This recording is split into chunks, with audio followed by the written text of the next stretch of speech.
रानी डुडुमा कोरापुट जिला नंदपुर ब्लॉक अंतर्गत एक सुंदर झरणा जहाँ पर्यटक मानक दृष्टि आकर्षण करिबारे सक्षम किंतु ता सुंदरता पछरे लुचि रही एक रहस्यमय कहानी। आगरू जयपुर राजवंशर राजधानी थिला नंदपुर। एठारे राजती करुथिले राजा विजय चंद्राक्ष और तांको भौणी थिले लीलावती।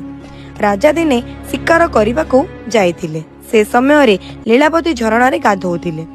राजा फेरिबा बेले पहाड़ उपरु लीलावती को अस्तव्यस्त अवस्था देखि निज आसीबार संदेश देबा पई गोटिए तीर मारिथिले।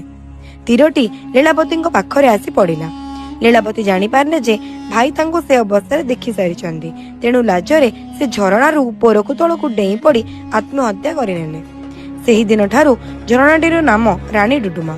पाख गाँ लोक कहती आज भी राणी मुंड एवं कंकाल सेठारे अछि और तांको बाळ झरणा जल रे भासे। कौन आपण केबे रानी डुडुमा बुलिबा को जाइचंदी कमेंट निश्चय जणांतु। आ आपणक लोकालिटी रे जदी किछि एमिति स्टोरी अछि हमकु डीएम करिया को बिल्कुल भूलंतुनी। एमिति ही इन्फॉर्मेटिव वीडियोस पई चैनल टी को लाइक करंतु, शेयर करंतु एवं फॉलो करिनियंतु।